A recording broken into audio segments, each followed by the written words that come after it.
and welcome my Trillium friends. How are you guys doing today? Hello. Fantastic. Hi. Randy. Hello. We just had to jump in and start recording because we all watched the same video and we're talking about it. But before we go into that video, the topic of this discussion is on singularity. And the video we all saw was from the YouTube channel Red Pill Rabbit Hole by Tyler Ugalde. And he talked a lot about what is singularity and how what's happening on our planet is meant for singularity to reveal itself. And when I think of singularity, I think of the little black dot in the middle of our eye. It's when everything starts coming together into, I guess you'd call it 0 point, because you have positive and negative, you have the in and the out, the yin yang and the push and pull. It all creates energy. And he talked a lot about AI and how AI is basically us, and that it's another way that source is, we are creating as aspects of source to reveal to ourselves that we are coming into singularity because we are all aspects of the whole. Does that make sense? Yeah. And I would say we're expressions of it. So we're each a unique expression of a consciousness playing itself out. And I would even say instead of revealing or reveiling, we are unveiling. Mm-hmm. So we're taking off everything that isn't our true be to discover that light within, which I call the be. And what we're experiencing life as our being. And anyways, so we'll talk about that. But yeah. Okay, so what do you guys think? What is the ego then? And how does the ego relate to singularity? Yeah. Well, I think, like we were saying before we recorded, there's so many paths that will kind of push the ego as such a negative thing, or to be free from the ego. And there's a goal to be free from the ego. And it is the aspect that allows you to identify as a unique expression of consciousness. And I guess in the video, Tyler was talking about each incarnation, each of us is this same consciousness. But if it can't express itself, it can't experience itself unless it's separate in a way, so the ego becomes a tool through which we can view. And like, if there was no you, I would not know what me was. And so through understanding the ego, integrating the ego, peeling back, like Randi was saying, layers and layers of ourselves, it's how we can understand kind of this expression in the universe. And we've done this many times, and there's not one goal to get any one place, get to heaven or become enlightened. There's this beautiful, and I'll show this image from his site too at one point, but it's a beautiful journey, and it's a journey of discovery, and it's going to be different for each of us because we're at different levels of understanding and awareness. Yeah, none better than the other. Right. I've been studying about how we have our conscious mind, our subconscious mind. Okay, and then how we have the whole thing. I don't think she can hear you. I think it's cutting out on her end. Okay. Do you want me to hold this? Do you want to talk about this, Randi, while I hold it up? Hang on, Melanie was saying something, then let's. Yeah, okay. Your connection's not so great, but we got it. But yeah, I was studying Neville Goddard and how we have the conscious mind, the subconscious mind, and the superconscious mind. And then when we release a lot of our fears and doubts from our subconscious mind, we start tapping into the superconscious. And that's what I think we call the psychic phenomenon, or some people call that the Akashic. Where I think that ultimately what I'm discovering is basically what you were saying is we are all one. We're all one intelligence. And so we're just becoming aware of that again. It's so powerful because once you become aware of that, then you can tap into anything you need to know, anything that you want to attract into your experience. Now people and situations will start to organize themselves to be brought about. And I think he also called that the mind, right? He said the body and all physical matter, everything lives within the mind, right? Which is kind of I don't want to say matrix, but it's this plane of existence. Or no, the mind is all that is. I don't know. What do you guys think of that? Like, what is the mind as it relates to singularity? I think the mind is the encompassing of all possibilities. And then the way it expresses, so the mind is the infinite.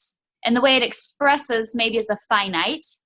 So right. We're expressing through this, you might say, AI expression, meaning our physical form, what we perceive as solid, what we perceive as reality, is really only an expression, a finite expression of infinite potential.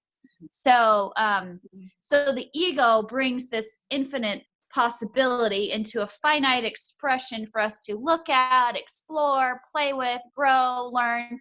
And it goes right back to, it's bringing all consciousness into a point of singularity from all these things to then re-expand into a whole new potential. And that's, again, that life and death cycle. Like this life, it doesn't mean you necessarily have to die to experience this. And now let's look at that picture. So you see in the middle, that's the point of singularity. That's right in the middle between the black hole and the light hole.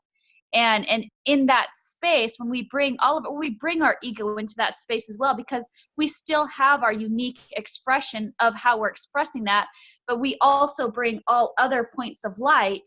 And I think that goes back to where we talked about the points of light, all reflecting back from this middle point, which is its source, right? And so it's coming back into our own source, back into our own 0 point, back into our own heart, back into our own point of singularity, to then take all the information we learned from this ego expression, from this unique expression of consciousness, bring that back into the whole, and then connect with all other aspects of self and their journey and learn from their journey. And I think that is that Akashic. It's like being able to read and download information from other expressions of the same consciousness, playing out a slightly different story or a completely different story in order to learn from the all.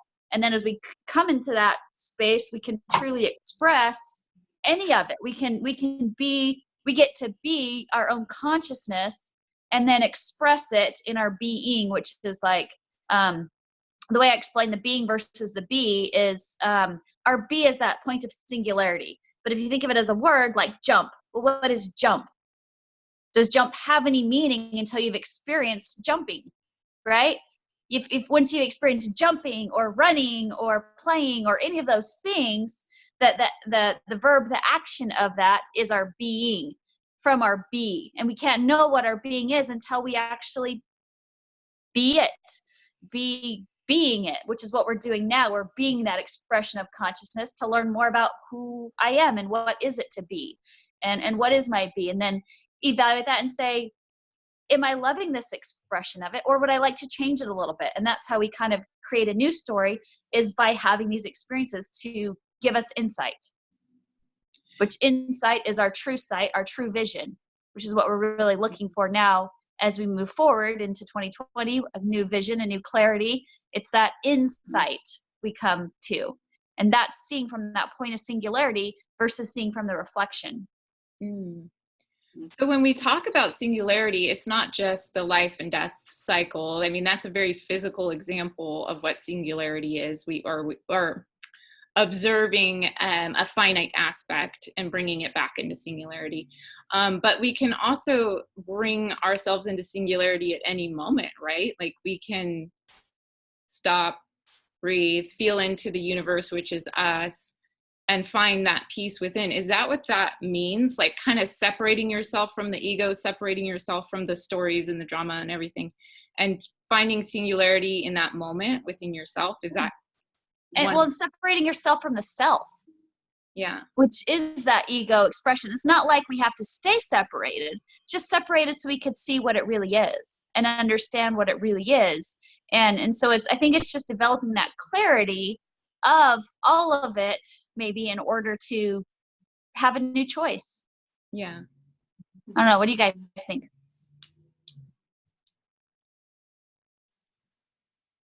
Krystal? One thing that I really liked. Yeah. Do you want to? I know it felt like there was a Krystal wisdom moment. I know. Krystal has something to share. Do you have one? I'm sure you have one. Well, I just think that for me, it's always just coming back to that present moment, no matter what situations are coming up. And it just keeps happening with me over and over and over and over again. And I keep coming back to literally just the magic of things. He even talked in the video about part of us dying, or there was just a little snippet of that, and a piece of us dying off. And it's a total natural thing so that something else can present and forth. And so that's what I just continually keep experiencing daily. Is when I say that the same situations might be arising. So you're cutting out for some reason. No, it said my connection was unstable. So I don't know why. But now you sound fine. Anyways. Is it sounding fine on your end, Melanie? No, it was definitely choppy. Okay, I don't know if it was maybe my internet too that could be cutting out. So. Well, we'll see if okay, go ahead, keep trying. I was able to follow you. Yeah. But situations that keep coming up daily, I used to have different reactions to, different experiences with, and so it's taking all experiences and just flipping them around and aware of what those experiences are and what they're showing. And okay, well, how could that be different? You know, and a lot of it, just a lot of it right now is around just my daughter and experiences with that. And it's just fascinating to me because I feel like in that she's learning this world, a whole new world. And so watching his video and understanding that, I completely can resonate with that 0 point place of coming back to ourselves in the present moment, and also looking at any situation and going, oh, well, yeah, we could freak out and go this way, or we could completely zone out and go that way, or we must sit in the middle of it and just kind of watch like a movie, and see how that plays out. I really like the way that he talks about we are in our skin. You know, this is our bag of skin, but it isn't us, you know, all of us. We can be in a different bag of skin with a different bag of bones. And the way I see it, and he did go into this a little bit, I see us as like lasers. You know how laser hits a DVD and you get to experience that aspect of the movie. Is that kind of how reality is? Like we're just like a laser pointer. We're a little bit of the all that is expressing itself in all these different infinite amount of forms. And that's why time and space doesn't exist, just like that part of the DVD over there doesn't necessarily, that time isn't real, you know. Is that kind of how it is? We're all just sort of like lasers here. I saw the analogy that he presented of the movie in a theater, and the projector is, you know, flashing the movie onto the screen. But what I got while he was saying that, is if I'm sitting in the front row, my perspective is looking really different than if I'm in the back row and I'm occluded by someone's big head.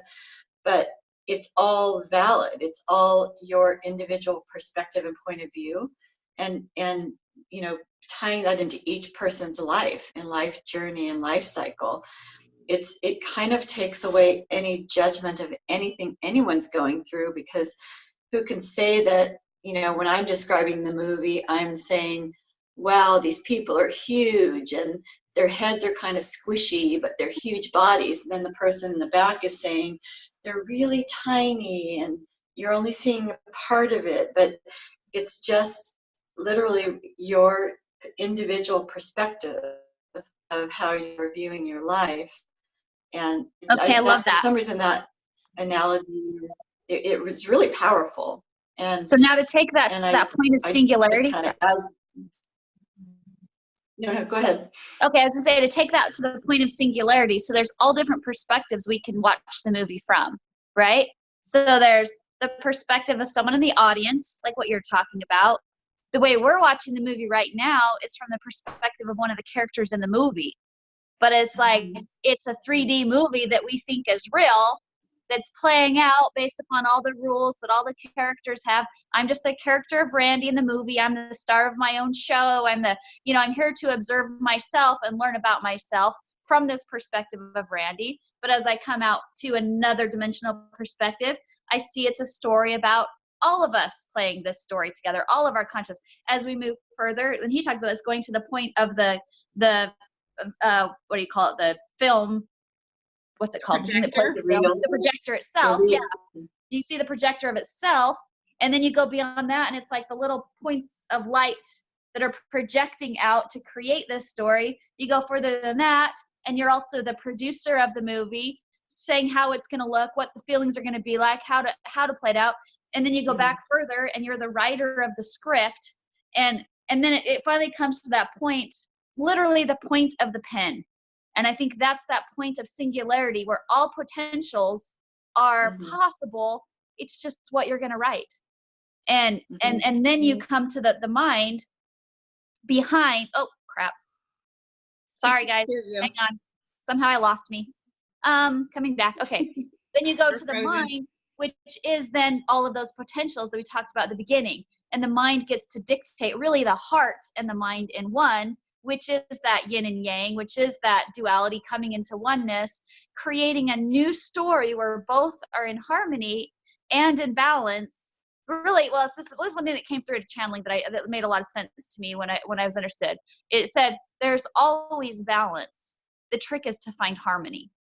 And so it's like there's always balance in the masculine and feminine, but it's finding that harmonious story. So it's like writing a play, writing a love story. We're writing a love story for ourselves, to experience ourselves, to feel and to allow and to be in the experience of being the star in the movie and having it, but also remembering we still hold the pen. We still are the original thought. And it's that thought that then goes to the pen to begin to express itself in the physical, that then becomes the story we're watching on the screen and enjoying or hating. Maybe we're hating what we're seeing. Then we take it right back to the pen, and it's like, okay, choose your own adventure then. What does the story look like? And that to me is that point of singularity, to realize we have all the power within us because we're writing the scripts. So, and suffering is basically getting a bit too lost in the game, in the movie. And well, not necessarily too lost. It's something that's seeking balance then. And now I understand more about how suffering relates to desire and attachment. We're kind of attaching ourselves to the way the game should be played out, when really it's this multifaceted thing where we're all sort of co-creating. I mean, within our mind, we're bringing experiences, and it's not our physical mind, within the mind and our consciousness willing. We're bringing about our experiences, but we are co-creating. Anyway. So the detaching is detaching ourselves from the character, which, yes, is the ego, but it's because of the ego and the character that we've learned more about ourselves. Yeah. So it's like, it's a cycle of perfectness, of seeing what the thought was and what it created, and then coming back again to the thought and saying, do I want to do this again? Or am I ready to write a new story? And that's then giving you choice and realizing, yes, I'm a character in this play, but since I'm also writing it, what is my story going to look like? And that's when the magic comes in, because suddenly you write a new script and it magically just starts to manifest. Very much like the show. Another good one to watch is Once Upon a Time. And he's like this writer of this story, and everything he writes comes to life, and it's real. And I really think it's very much like that. And anyways, so I think that's what the separation, that's what the detachment from the ego is, but only to see it more clearly. Not to say the ego is bad or anything's bad, just realizing it's your own consciousness expressing itself, and that's all it ever has been. And that's what this entire reality is. So we are infinite, and what we're doing as coming here as humans, we're choosing to be finite because we want that experience. And one thing he said I thought was interesting, like if you're an angel or if you have like all these ideals or things that you want to be, he's like, you're choosing to be finite, which is fine. You can learn through that. You're choosing to limit yourself. Yeah, you're limiting yourself. And limiting on purpose. So even the word finite, what do we say? Is there really a difference between being infinite or infinite? It's the same word, right? Yeah. So really there's no separation in that either. All of that is just for us to have a way to understand self, ego, all of those things. But really we're always just infinite, whether we're infinite or infinite. It doesn't matter. It's all one and the same expression of that, of those thoughts, of that thought of the bee. Expressing as the being. At least that's how I perceive it. So we need to get really comfortable with the fact that every single thing is a paradox. Everything is true and false. Everything's accurate and completely inaccurate. Well, this is the night when we were in Tahoe. I had this experience of this detachment. And it was like a complete nothingness, like the blackest black, where it was the black hole. It really was. I felt what it felt like to be in a black hole, but it wasn't scary. It wasn't uncomfortable. It was different. But at the same time, I realized I'm nothing, which is the darkness, the blackness. At the same time, I realized I'm everything, which is the light. And understanding you're both, I think, is that yin and that yang playing out, realizing we're neither. Again, the paradox. I'm nothing and I'm everything at the same time. So let's that's ground what this. it feels like. Let's think of this as grounded in our reality. So how can we take this perspective into our day-to-day lives? I think it's really helpful when we see somebody like flying off the rails, maybe angry or playing out projections. It's sure a lot easier to be forgiving of them. I see it as a frequency that they're entrained with, that they're playing out. Yeah. So one thing that's really helped me, I don't know, can you hear me okay? Yes. Yep. And recently, literally, that this has been my experience just this week is, so here I am playing the part as a yoga teacher. So a yoga class is approaching or whatever, and it's like, oh, what am I, what music am I going to play? What am I going to teach? What's going to be this and what's going to be that, attaching to these little concrete details of things. And the minute that I actually can pull away from that, turn off the music and forget about the sequencing or how things should play out, how I think things should play out, is when I can just sit and be in just the being of it. And that's when a message comes through. And it could be in so many different forms. It can be, a person walking in. It could just be, it is something, it can be something very concrete. It can be a situation arises. It could be a meal. It could be in so many different forms. And then all of a sudden, it's kind of like when you drop away from those details of things, all of a sudden you can turn and then boom, it kind of like hits you, boom, right in the face. Like, oh, it doesn't matter what music it is. It doesn't matter what the sequence is. It doesn't matter, how you drive to where you're going. It doesn't matter what you're going to eat when you get there. It doesn't matter these detailed things. It's all of the whole experience of things. And that just comes when you can sit back and not be in your mind about playing it, not be, and it's not about being in woo-woo or la-la land. It's about being very present. And of course, that's where, meditation comes in, and people are like, oh, I'm going to go meditate, or what I want to do. And perfect tool for that. But you can do that in so many different forms. You can do that just seated here, in your tub and seated where you are, watching the four of us, and you can and see how things kind of meld and they come together and they morph and they move apart. So I think we can understand synchronicity more too, because the inner world is reflecting the outer world. So like you were saying, we're going to have experiences from things other people say, or seeing a thing on the ground, or a TV show or music. Like, once we're tapped into the fact that we can access this singularity, like, the world does become magic, and you do tap into wisdom. and you are able to get messages like infinitely flowing to you. It's so crazy though, because I try to describe that, you know, this phenomenon is happening to me. Like I'm getting information, but it's from like, you know, that thing right there. And how do you guys deal when, like, do we sound crazy, or are we just tapping into the super conscious or this singularity or the Akashic records? There's so many words for it. And I think we're talking about the same thing, right? I think it makes us look crazy, but it's pretty cool.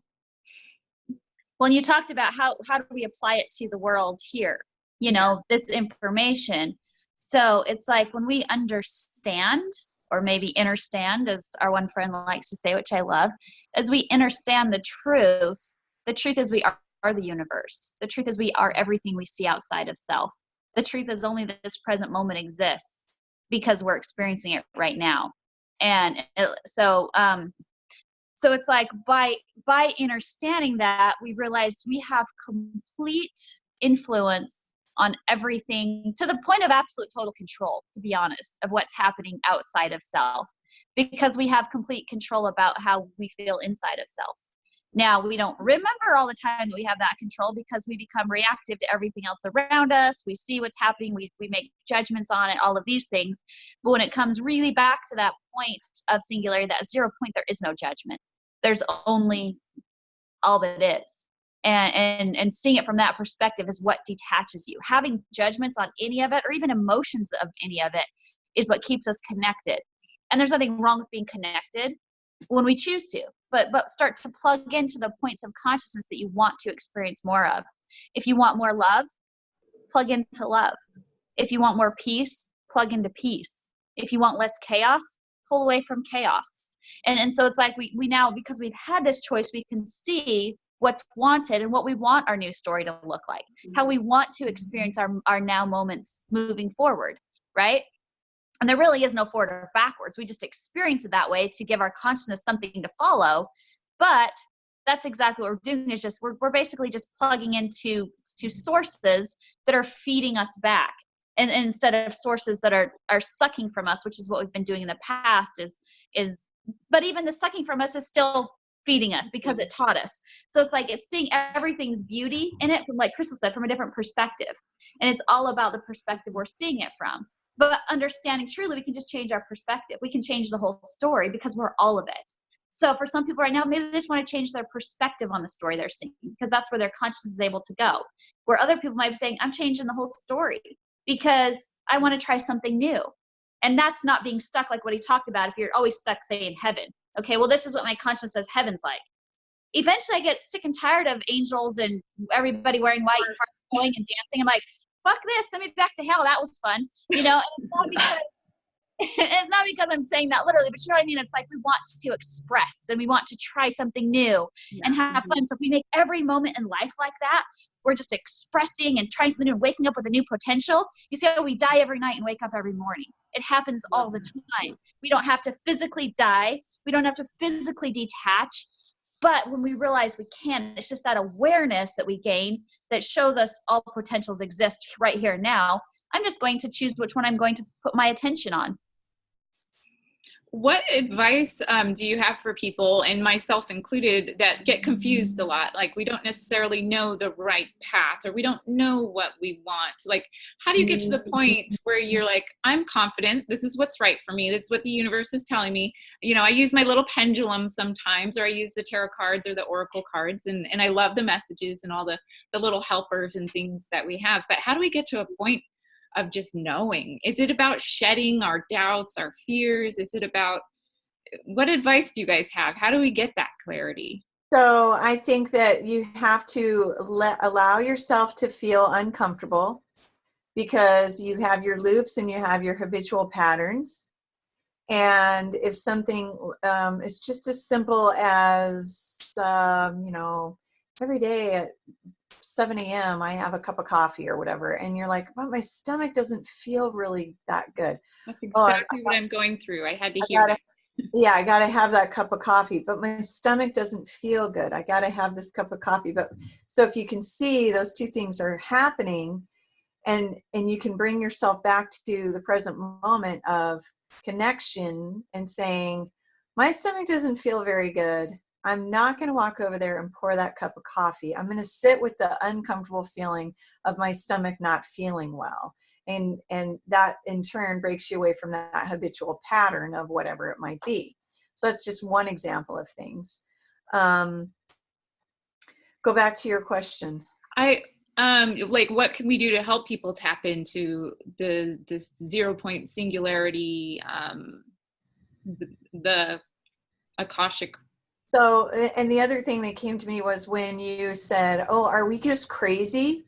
Yeah. Because we're coming up with this and this and that. So my answer to that, or comment on that, is asking the question of, does it feel good? And if someone's like, oh my gosh, well, what are you talking about? You're nuts. Or even if you're talking to yourself like that, come back to attaching the feeling of what's going on in your body. Like, is it feeling, I know that sounds really crazy. Wow, I'm creating a little bit of chaos inside my body. Oh, that feels a little strange. Oh, that person's probably not going to agree with me. Story, you just made that up. You don't know if they're going to agree with you or not. So you're creating that, and going back to Randy's idea of plugging in and plugging into, how's that making me feel in my body? Oh, a little uncomfortable. What would I rather feel? What would I rather do? I just really want to sit here, or I want to go for a run, or I want to play, or I want to color, I want to write, I want to sing, I want to lay down and take a nap and close my eyes. It's just coming back to really honoring yourself in the present moment and recognizing that, and then allowing yourself to realize that everything does unfold properly, just as it should. And if for someone else, if you're worried about that view of them saying, oh, you're crazy or whatever, that's okay. Allow that. But then if you want, detach from it. Otherwise, you keep in that loop with it, and it keeps pulling you towards that. Does that make sense? Yeah. I totally agree. Yeah. And it comes back to the heart. It comes back to honoring the eyes of the heart. So our eyes we think we see out of is the projector, right? But the true eyes go much deeper than that, to that point of singularity, which I think we connect to through our heart portal, because I believe it's in the heart where masculine and feminine find each other, where they connect, where we connect with all that is in that space. And maybe it expands beyond that space. I'm open to other possibilities of what this might look like in a physical manifestation. I don't know. Maybe it's just whatever we believe it is.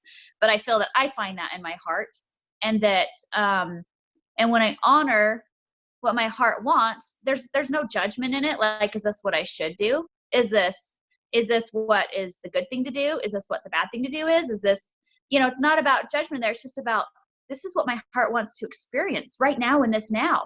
Mm-hmm. And maybe it is drinking that cup of coffee, and it's just to experience it in that moment because I love the taste of that coffee. Or maybe it's because I'm choosing to honor my body, and I'm not going to drink that cup of coffee, but I'm going to try something new today. Maybe I'm going to try drinking hot cocoa, whatever it is. It's just honoring that now, but not from a space of should, but from a space of following the heart's desire. And if the deeper heart of the desires to feel good, then they're going to honor not drinking the coffee because they want to feel good, because that makes them feel better. But maybe we need a space of feeling what it's like not to feel good again, to help us remember next time, and see how both choices, there really isn't right or wrong.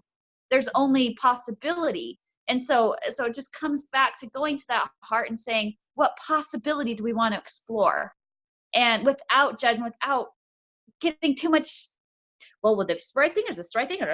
We just get all in our heads and get confused, instead of, okay, our brain feeds all the potential down to our heart, right? And our experience in reality feeds all of that up from our lower chakras, right? That's our matrix. That's our physical expression. And when they come together, that's our unity consciousness, which is in our hearts. So as we listen to that, then I believe that plays out through our third eye. And that's where we get our real vision, our inner vision. What was the word I said before? I said something cool at the beginning. I can't remember what it was. Anyways, about how that expresses. And so that to me is how we gain that 20/20 vision, is by both sides coming into oneness. And now it expresses out from the third eye, from our intuition, instead of our external experience. Because otherwise we're only perceiving back. which always that's a good thing too. But if we're not making our own projection, then we're never truly living from that heart space. We're just seeing what already is and trying to make choices in that versus listening to the heart. And maybe it's a totally new potential to hear the heart of the thoughts of the heart. It is. And for the longest time, I thought when we experience our emotions, those are our own. But then for a while, I was like, well, I think I'm experiencing collective emotions. Like I feel sadness right now, and I'm not sure why. Like I didn't have anything sad happen to me. But really, I think what I'm understanding now is we're all coming from the same source. So absolutely, both are true. Absolutely. And we're feeding the same source that we're connected to. And it's through the heart. Mm-hmm. So whenever we are confused, we can just go in, focus on our heart space.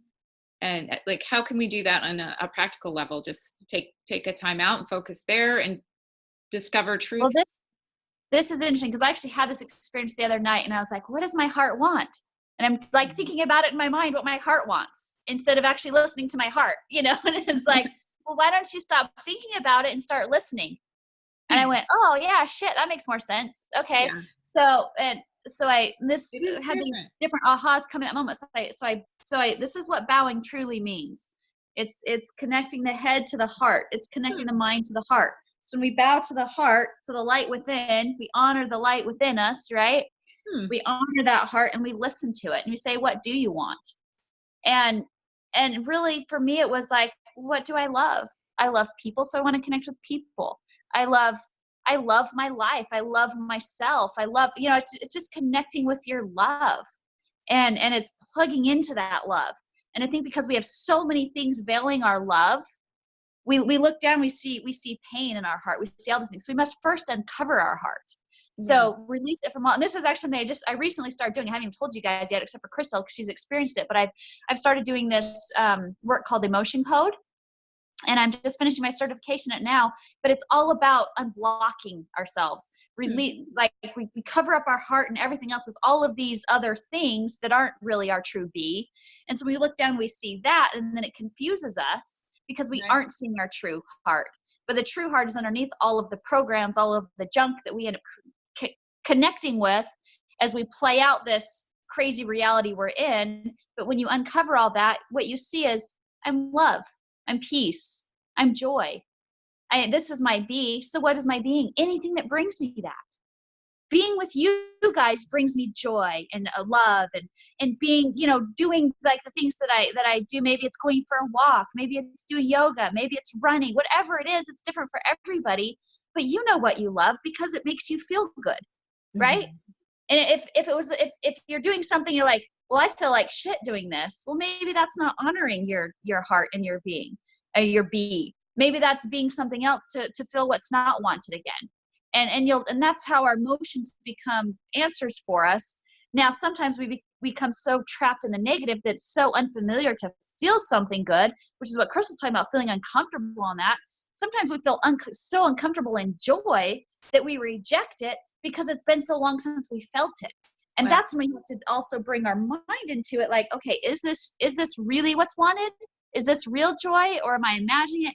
And you have to really start to go deeper and really feel that and really see that. And if it's not honoring you, unplug from it, plug into something different, try something different, see how that feels. Melanie, do you mean to say, when you started the question as well, is how to do it in a very practical level? Because there are so many people that may be watching this that are just like, well, how do I even do that? And I think it's practice, and more practice. And practice by starting to simply just feel your body sitting where you're sitting. Feel your body lying down where you're lying down. Feel your body standing. You can be in the middle of a store. You could be in the middle of a crowd of thousands of people. Whatever it is, the practice is in being present. And so it's just sitting there with that. And then once you're like, okay, you could sit there with that, you could stand there with that, you can lay down there with that, you could be, driving and feel your body in your chair and holding the steering wheel, or as a passenger or whatever. Then once you can really start, kind of understand that practice or really tune into that practice, that's when you can start recognizing the emotions that are attaching to you or the discomfort that's attaching to you. And then you can slowly start to unplug from this and that. But it takes time, and it takes yourself giving yourself a break, you know, from thinking that it should look one way or the other. Well, why can't I do, oh, I can't do that. It's like, you can do anything you want. You know, do you want to? Hi, Christina. Hey, I guess I chose another reality for a little while. You detach. See, she unplugs for a little bit, right? I thought I would. And that's like sometimes detaching that Krystal is that letting go of all of it to feel nothing. And then it's like, right. okay, I now felt nothing for 5 minutes. I unplugged, yeah. Well, and I think it's like Krystal's talking about, it's like a good example is trying food. You know, it's like, oh, what do you love? Well, how is it even going to decide what food they love if they haven't tried any? You know? Yeah. And so this whole reality is just about trying different things. And you might find something that you really love that you want to eat every day. Mm-hmm. And you might find something that you really don't love that you never want to eat again. But how do you know that until you've tried it? Or maybe I don't think I liked that the first time, but I was 6 last time I tried it, so maybe it would be different now. And so you try it again. And you might still say, nope, that's still disgusting. Or you might say, oh my gosh, I didn't realize how yummy this was. You know, and so I think that's what our life offers us, is just an opportunity to try something different, something new. We're going to know if we like it or not because it's going to taste good to us. It's going to feed our soul. I love what, and if it's just sucking from us, when you brought up coffee. Sorry, what did you say? Overlap. Go ahead, Christina.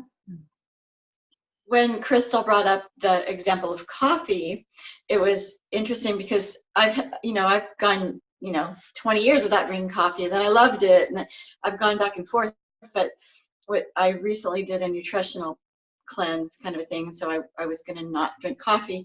So I found this herbal coffee, which was really good, but it's almost like a little alchemist. Now I have the herbal coffee, but I have like a teaspoon of this Life Boost coffee, and now I'm putting like chaga and cordyceps mushroom in there, and a little bit of baking soda, and so it's kind of creating this little concoction.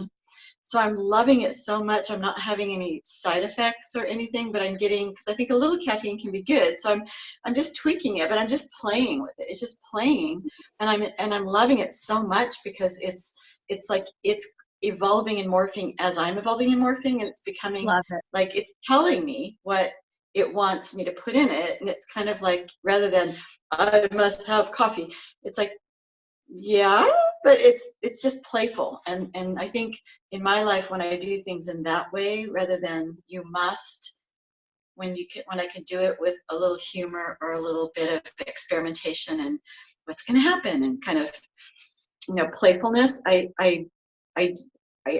do better with it. I think that's what genius is. Genius is doing your own thing, very much your very own thing, even if it's the food you eat and what you drink. So I think what I gathered from understanding how we can experience singularity in our lives and use it to our benefit is to be still, to be present, to develop really good routines. I love it when I have good routines because I'll do it without even thinking. A long time ago, I decided when my feet hit the floor after I get out of bed, I make my bed. And so now my bed is made every day, and I don't even remember making it. So those kinds of routines are really nice. And you're choosing that. And you're choosing that program because it makes you feel good when your bed is made. Exactly. So that's a perfect example of a program that you're running, but you're choosing it because it makes you feel good. Yeah. Right? And it's more important to you to feel good than to have a messy bed. And so that's why we choose these programs we choose. So that's honoring your heart, because it's not about making the bed because you don't remember doing that. Yeah. But it's about the experience of having the bed made when you walk in your room that feels good to you. Mm-hmm. Some people might actually feel good making their bed. Like, it's like they just really get into that and they want it all perfect, and it's somehow something that they love. Or people get obsessive about it, which would be the opposite, where it's like, oh my gosh, there's a wrinkle in my bed. And then it becomes like a painful thing for them. And it's like an anxiety thing if it's not perfect, right? Instead of a love. So the way you're doing, it's like, oh, I make my bed and that's my program and I love it and it feels good. So I'm going to keep running that. Fantastic. You made a choice there. for you, that serves you. We're choosing our programs. Yeah. And back to that perspective that Krystal mentioned that we've talked about so often, it's just that small shift. Like today I was a little sad and kind of not feeling quite myself, thinking, I don't know how great I'm going to be on a video today, but because my cat's been getting sick in the middle of the night and all that.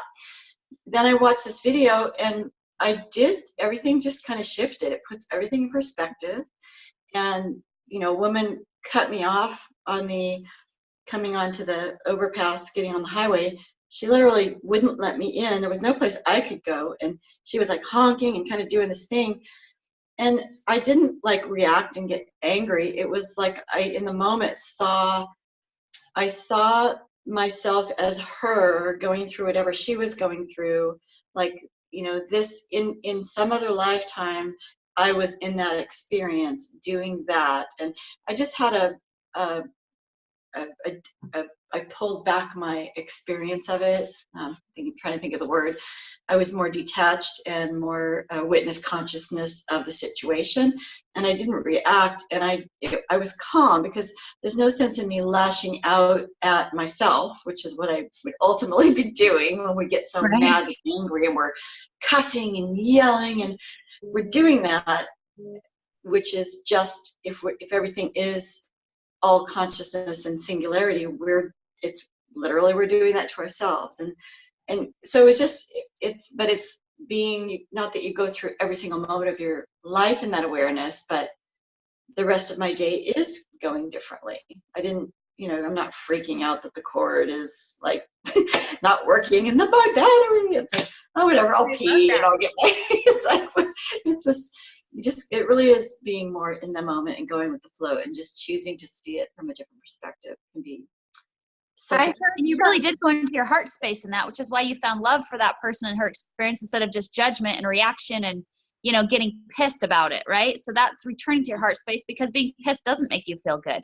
And a lot of times maybe all I need to experience being pissed again to remind myself I don't feel good in that energy, but you didn't need that, which is really shows you're expanding your consciousness, which is awesome. To say, well, you know, I understand where she's coming from. I understand. I'm going to choose this for me. I'm going to choose to just stay in love and not detach from that to tap into my anger, my frustration, or anything else. Even though both potentials still existed in that moment, you chose to stay connected with love. Yeah. I love that. Do you guys think as souls we have experienced almost every emotion and every experience in the physical? Like when we see other people going through stuff, do you think we've literally played that role in like a human form? Just curious. Well, from one perspective, it's us. From another perspective, they're separate. But you go back to that point of singularity, and you are playing that role right there as that person. Christina's playing both sides of that, and then choosing how she wants to perceive the situation and what she wants to learn and gain from that experience. Because that entire experience was for her. It had nothing to do with the other person. From her perspective, it's all for her. That whole thing for her to gain wisdom and grow through. And I love that you kind of pulled yourself out of your own awareness and observed her. Like, I love doing that to ourselves too, like kind of pulling myself out of Melanie's awareness and sort of looking at my body, you know, if I'm like laying in bed, like looking at the past Melanie and then looking at the future Melanie that I'm going to create. And it's kind of cool to pull yourself out of your ego, I guess, for a second and kind of think, how can I infinitely create with this vehicle? So we can do that to ourselves too. It's pretty cool. I think that's one way I'm reprogramming my subconscious. And I think that's another thing we can do is program our subconscious. So that's something we can do with like hypnosis or affirmations or just consuming quality content, having good friends, talking about interesting things. All of those things are programming our subconscious. So we're more likely, so we're more likely to play out these sort of positive expressions because that's what we're feeding. And our subconscious rules our conscious, our awareness, right? So our subconscious is what, 99% of information, and then it's the 1% that's the physical ego that gets played out. So if we program our subconscious, then we can actually have everything in line to play out what we want in the physical. Yeah, it's rewriting a new story. It's going back to that point point of singularity, point of awareness, when you realize it's all me. Yeah. And from that, you completely detach, because it's like, wow, it's all me, and yet I'm nothing, and yet I'm everything. It's like this, it's just, and it's allowing to be okay in that space. And then being okay in the ego space of, I'm Randi.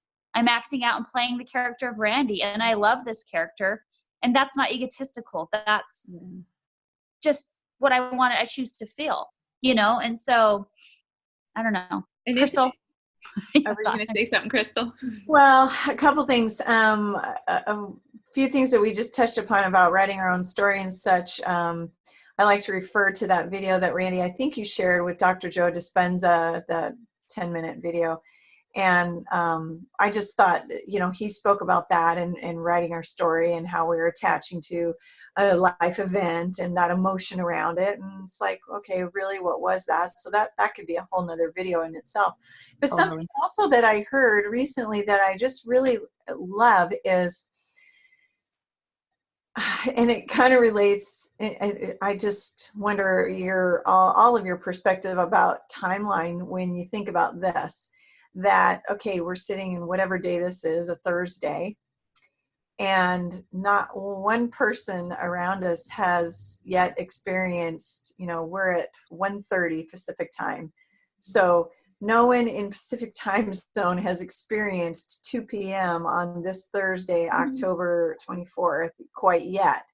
So we put these labels and attachments going back to, oh, well, we want to be angels, or we want to be this, we want to be that, we want to be gods, we want to be blah. So here we are on a Thursday. Oh, well, what do we do every single Thursday? What are the routines that we do? And it's like, we attach that in our mind, but in reality, no one has lived that Thursday time slot quite yet. And therefore, we can create and make it whatever we want to make it. And you can think of it in that grander scheme of things like that, or just in your own experience, like, my neighbor thinks, that, well, right now is the time to do this or that, but I'm going to sit and observe them and watch, and in my mind realize, no, they haven't even experienced that time yet. So again, it's like stories that we create in our mind. Does that make sense? Yes. Totally. And really, we can only create in the now, because that's when we write the story. We can't experience 2 o'clock until we write for ourselves what 2 o'clock is going to look like. And we can only write that now, or even at 1:59. You know what I mean? It's like, that's when and so really there only, again, is that present moment.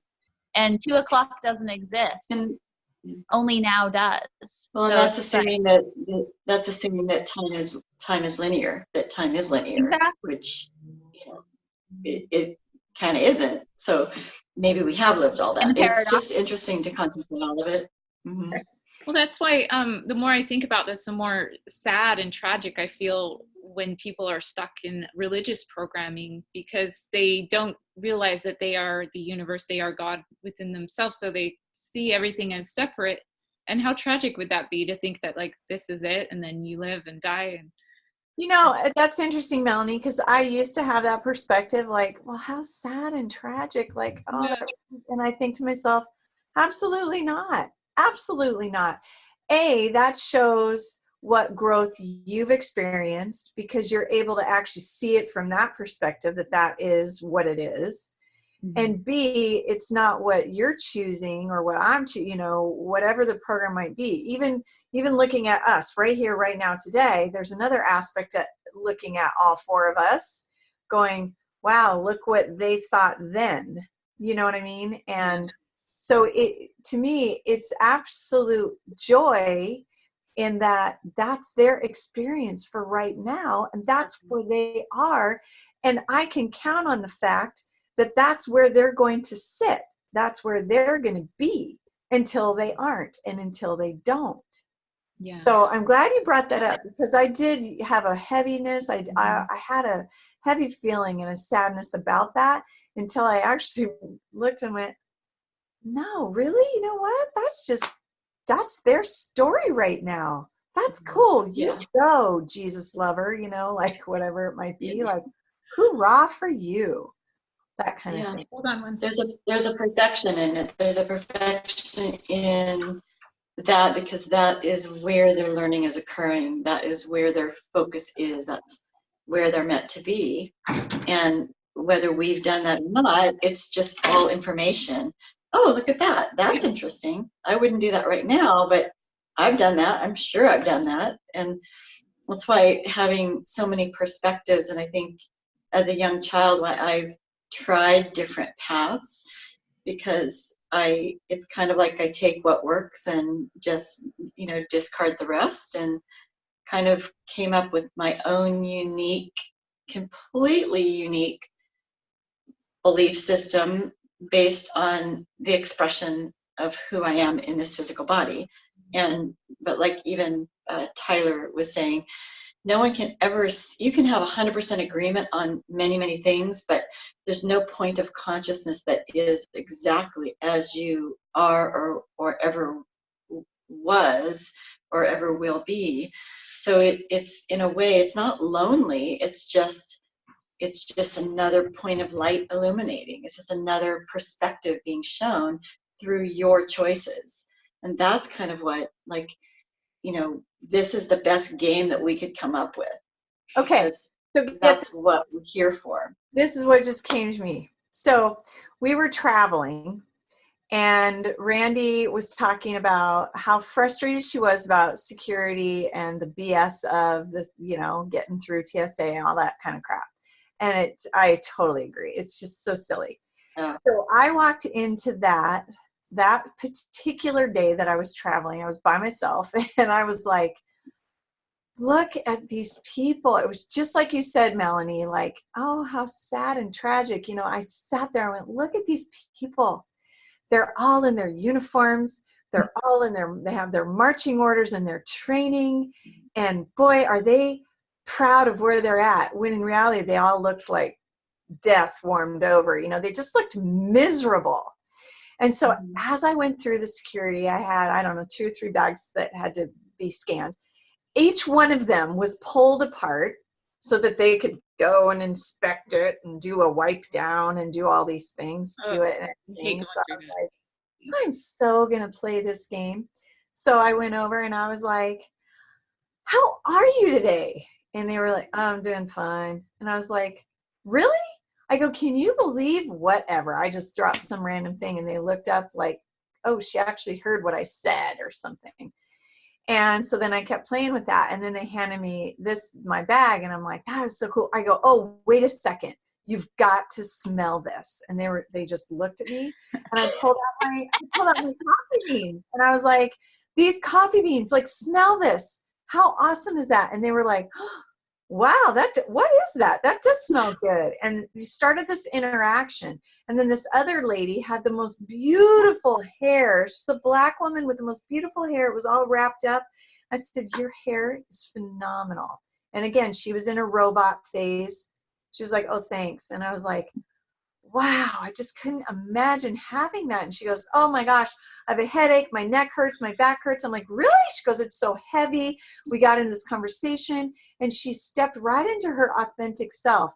So with each person, I was able to have this interaction to where they stepped away from this program, and they went into their authentic self, and each of them smiled differently.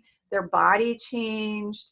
And you can do that with the people that are, into their religions or whatever else. It's like, really? That's what you think? Oh my gosh, that's fascinating. What about this? What about that? But when you do that, you see them able to step into their authentic self and to find their heart and their little light in them, right? Just by recognizing or being present in that moment, rather than wrapped up in, I got to play this stupid ass game again, and you're going to touch me, and you're going to look at all my stuff, and you're going to, I got to take my shoes off. It just, right.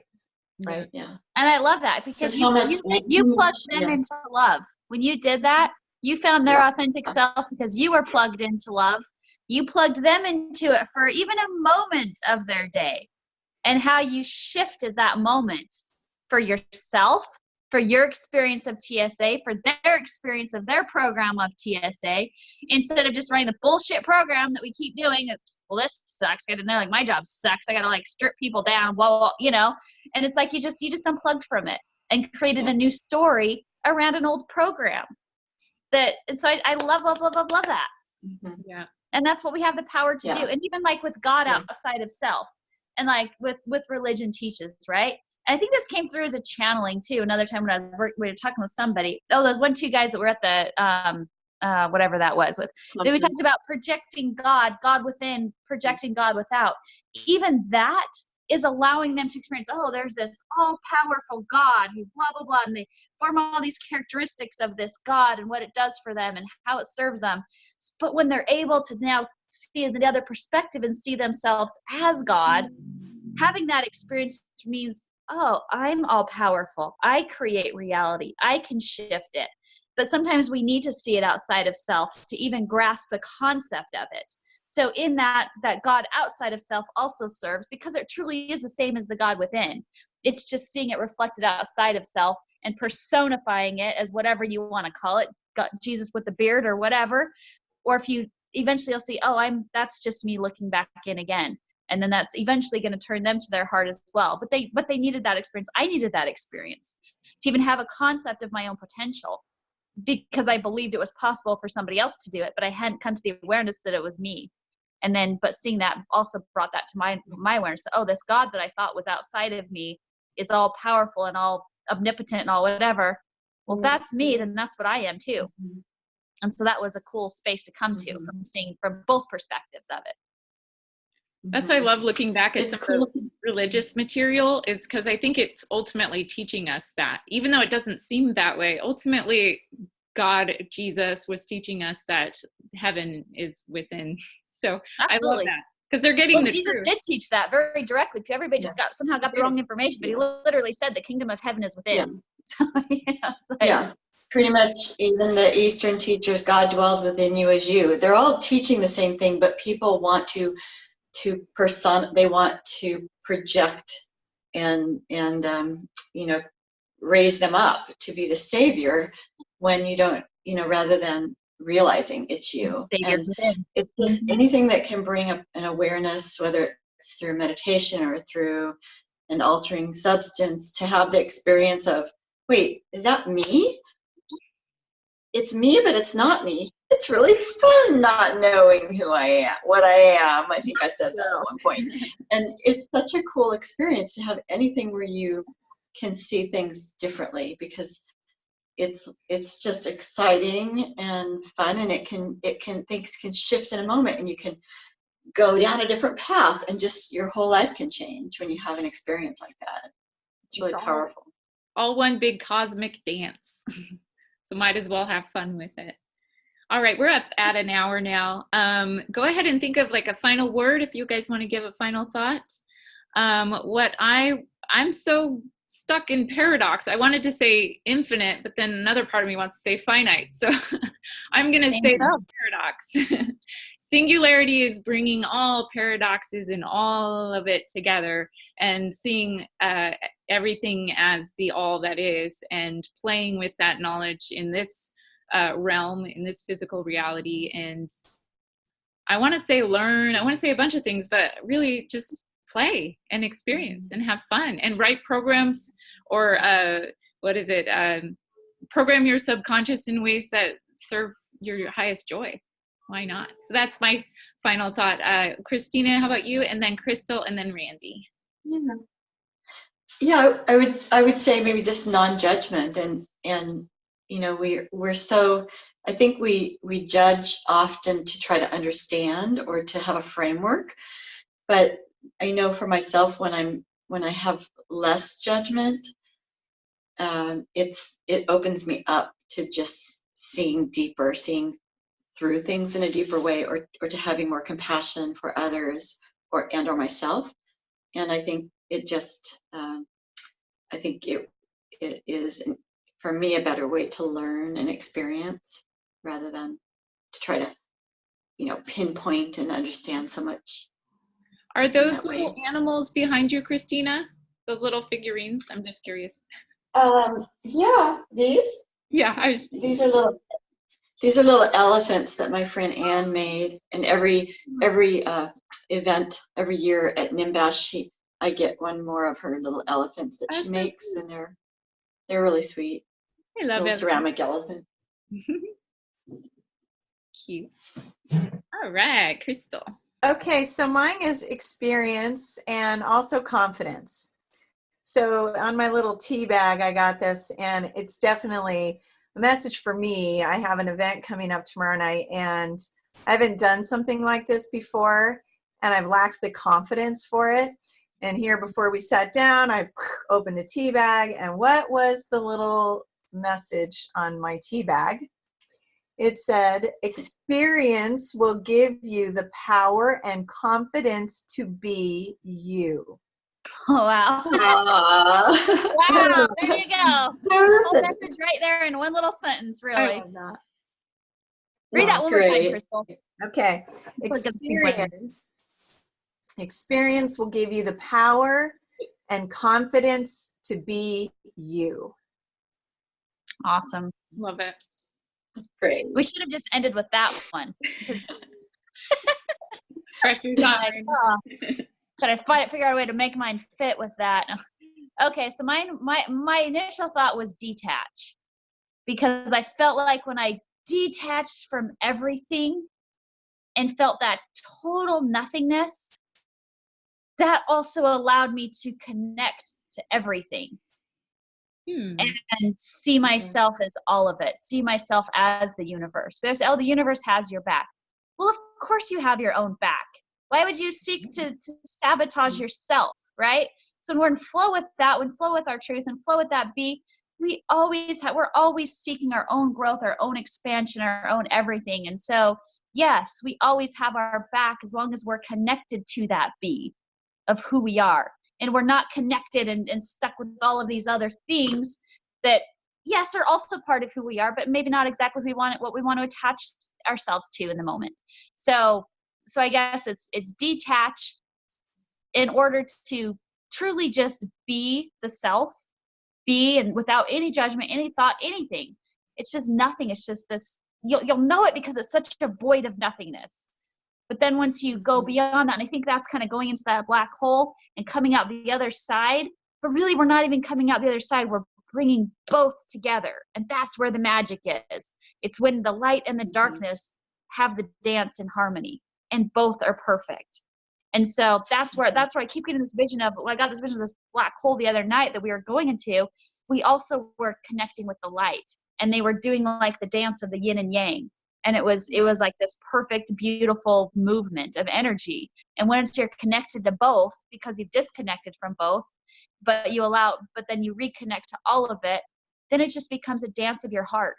And that is the heart, that yin and yang dancing together. And it's always going to be a joyful thing. And yes, the universe has your back because you are the universe. And if you're loving yourself, then you're plugged into that love that's going to feed you and sustain you. And your joy feeds right back to that. And that's that continual 0 point energy. Nothing is ever being sucked away from you because you're continuously being fed by yourself and everything that your love is bringing and returning to you. Now receive it back and play it out again. And so then you're creating a new will, a new story, a new experience, a new timeline, whatever you want to call it. It doesn't matter. It's just an expression of you. And when I picture the toroidal field around the human, it seems like they meet in the heart. Is that what's happening? The heart is the closest to the 0 point, and I love these discussions. Yay. All right. Well, take care, everybody. Bye-bye. Bye-bye.